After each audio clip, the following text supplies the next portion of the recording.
آپ نے کبھی سوچا ہے کہ دن کے وہ لمحے بھی ہیں جب نماز فرض بھی ہو سکتی تھی، مگر اس وقت نماز پڑھنا منع ہے؟ السلام علیکم ورحمۃ اللہ وبرکاتہ۔ آج ہم ایک نہایت اہم اور بسا اوقات نادید موضوع پر گفتگو کریں گے۔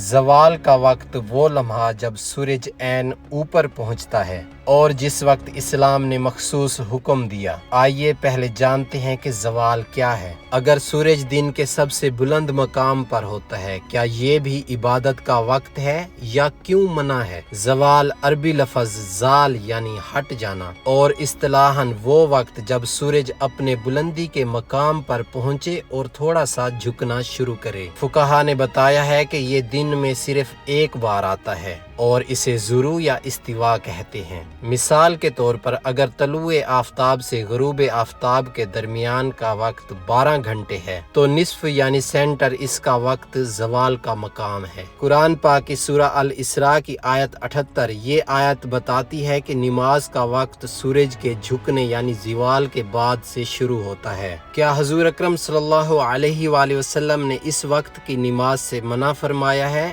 اگر ہاں تو کس حدیث میں؟ جی، اس کا جواب ہے صحیح مسلم کی حدیث نمبر 831۔ یہ 3 وقتوں میں سے ایک ہے: طلوع سورج، زوال یعنی جب سورج عین اوپر ہوتا ہے، اور غروب سورج۔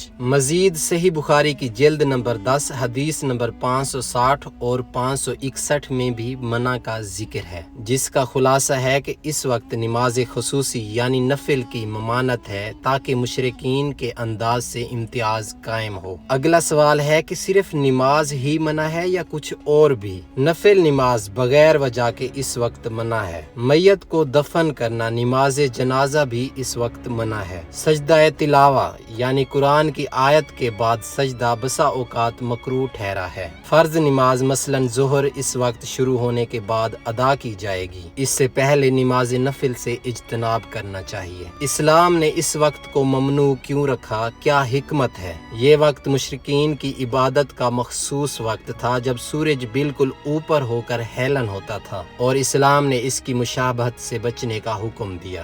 دن کا درمیانی وقت انسان کی عبادت کی نسبت معمولی سرگرمی کا حصہ ہوتا ہے۔ اسلام نے نماز کو منظم اوقات میں رکھا تاکہ بندگی شعوری اور باقاعدہ ہو۔ تو پھر اس وقت کے بعد کب نماز ظہر کی جائے اور اس کا صحیح آغاز کب ہے؟ جیسے ہی سورج تھوڑا سا جھکنے لگے یعنی زوال کا لمحہ گزر جائے، اس وقت نماز ظہر کا وقت شروع ہو جاتا ہے۔ اس لیے علماء کرام احتیاطاً زوال کے چند منٹ بعد نماز ظہر کی نیت کی تلقین کرتے ہیں۔ اس وقت سے عبادت کا اعتدال برقرار رہتا ہے اور ممنوع کا دور بھی ختم ہو جاتا ہے۔ ہم اپنی روزمرہ زندگی میں اس حکم کا کیا اطلاق کریں؟ نماز نفل یا خصوصی عبادت اگر اس وقت کو انسیڈنٹ ہو جائے، یہ نیت، ضرورت اور وجہ دیکھنی چاہیے۔ قرآن پاک کی تلاوت، ذکر اور استغفار اس وقت جائز اور مستحب ہیں۔ خاص مواقع جیسے احرام طواف، حاجی کی عبادت وغیرہ ممنوع کے دائرے سے باہر ہو سکتے ہیں۔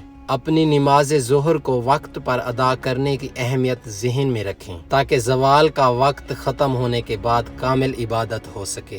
آج ہم نے جانا کہ زوال وہ لمحہ ہے جب سورج بلندی پر ہوتا ہے۔ حضور علیہ الصلوۃ والسلام نے اس وقت نماز اور میت کو دفن کرنے سے منع فرمایا ہے۔ اس کا مقصد آتش پرست قوموں سے امتیاز اور عبادت کے نظم کو برقرار رکھنا ہے۔ زوال کے بعد نماز ظہر کا وقت شروع ہوتا ہے۔ ہماری ذمہ داری ہے کہ اس حکم کو سمجھیں اور اپنی عبادت کو صحیح وقت پر ادا کریں۔ دعا ہے کہ اللہ تعالی ہمیں اس سنت پر چلنے کی توفیق دے، آمین۔ السلام علیکم ورحمۃ اللہ وبرکاتہ۔